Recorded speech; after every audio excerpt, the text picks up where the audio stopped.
chào ơi này chị Hào này rồi trời ơi tôi ở tụi lo còn đây tiếng sông này trồng bây giờ này chúng nó tiêu lì xéo ó bé tôi qua lời trẻ sông trống sông nó cho chín giải của ta đấy bé tôi nó tiêu lì xéo ó đấy bỏ ý chồng để tôi đi ra là tôi bé chỉ cho tôi sao đấy nó là bé tôi nó bé tôi cái nó lời trẻ tôi đây chúng nó là lời trẻ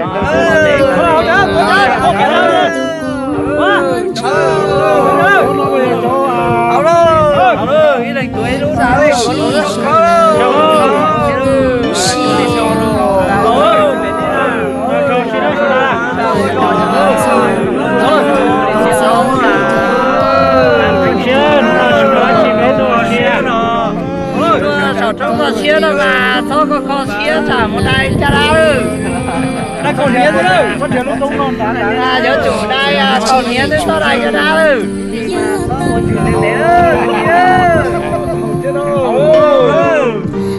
chỉ một nhỏ không có gì là anh nhặt tiền đi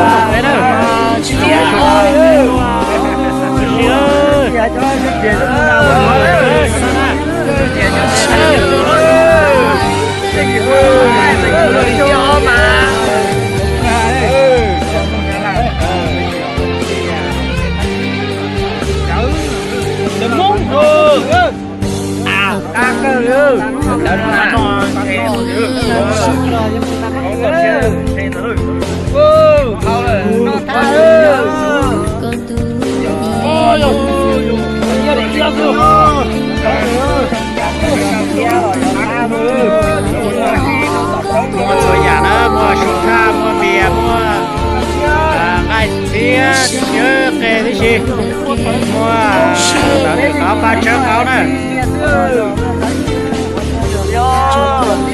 nó mà nó là nó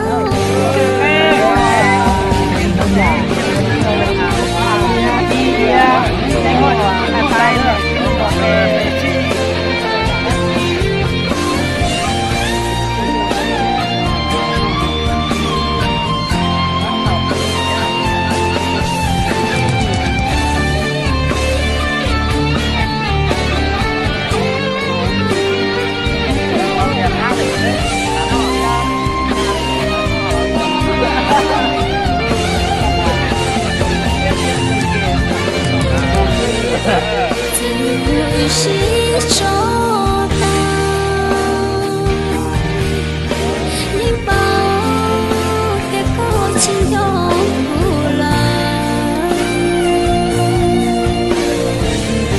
có trời nó trao chuyện một dòng chỉ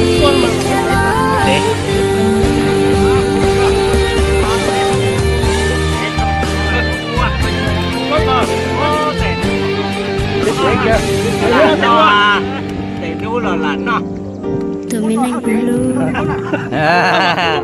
giờ tia thế thứ là tụi ta họ cho phát cho đấy là gì thế bây giờ dành cho con dạ nhà mỏ tao bây giờ chịu rồi chưa chứ mà biết đâu biết thì tao túi là gì đó biết thì mà không kỳ đâu đó đó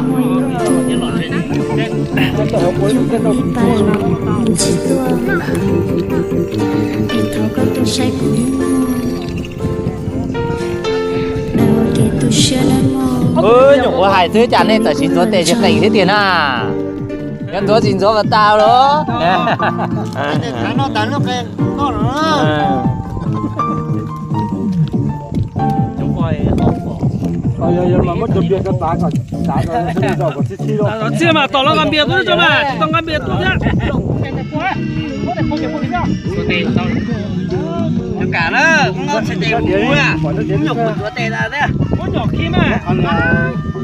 con nhà là nhà giữ được xía đấy chỉ sao đây cha nó nè hỏng nè kia nè hỏng nè chả có hỏng nè đây củ sữa con thấy con đi chú là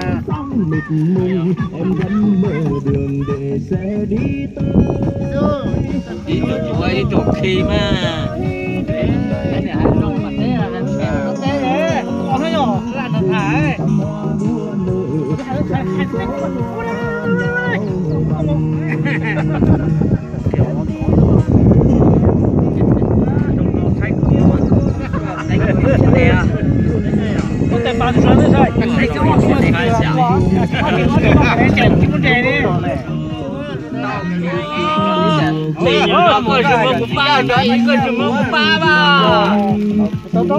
Hôm qua mình đã biết rồi, dành đi đâu hết rồi. 50.000 được 5.000 không được. Đấy phải đi. Hai được. Con này nó lúc đó không phải dưỡng ra. bao Cái này là 1 tỷ nữa. để một tí à Bây giờ 100.000. 100.000 đấy là 100.000 kia không biết nó đi đâu hết rồi. bốc kéo Nó biết cả đoàn